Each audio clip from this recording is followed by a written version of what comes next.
Good afternoon. আজকে আমি নিয়ে এসেছি চিকেনের একটা সবজি রেসিপি। চিকেন দিয়ে সবজি দিয়ে করব এবং এতে মশলা বলতে শুধুমাত্র পেঁয়াজ। আর এই রান্নাটা যারা মাংস চাইলেও খেতে পারে না, অনেক মশলার ভয়ে, শরীর খারাপের ভয়ে, এবং যাদের রিচ খাবার বারণ থাকে, অনেকে আমি দেখেছি রিচ মাংস খেতে ইচ্ছে করে কিন্তু খেতে পারেন না। এই রেসিপিটা বাচ্চা এবং বড় সকলের জন্যে, যে কোনো বয়সের যে কোনো মানুষ এটা খেতে পারবে। আমি এই রেসিপিটা নিয়ে এসেছি সেই জন্যেই। তোমরা বন্ধুরা করে খেয়ে দেখো, খেতে কিন্তু খুবই ভালো হয়। এটার মধ্যে একমাত্র মাংস মশলা বলতে পেঁয়াজ, রসুন, আদা, জিরে বাটা আমি দেইনি, শুধু পেঁয়াজ দিয়ে করেছি। আর সবজি দিয়েছি আলু, গাজর ও কাঁচা টমেটো। একটা কাঁচা টমেটো আমি গ্রেট করে নিলাম আর দুটো পেঁয়াজ গ্রেট করে নিলাম। মিঠুস ক্রিয়েশন কুকিং থেকে মিঠু বলছি। আমার অঙ্গনে সকল বন্ধুকে স্বাগত। যে সকল বন্ধুরা আমার চ্যানেলটা ভিউজ করছেন সেসব বন্ধুদের বলবো যে শেষ পর্যন্ত ভিউজ করবেন, প্লিজ প্লিজ প্লিজ।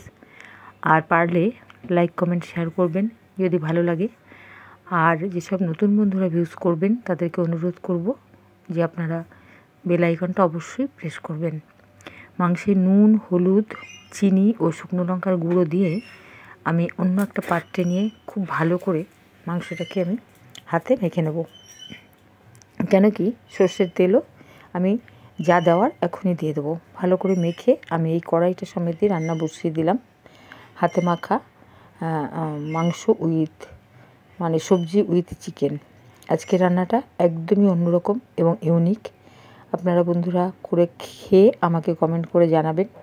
এখন আপনাদের কোনো কমেন্ট করার দরকার নেই, কিন্তু রান্না করার পরে, খাওয়ার পরে আপনারা কমেন্ট করবেন। এমনকি গরম মশলাও আমি এখানে ব্যবহার করিনি।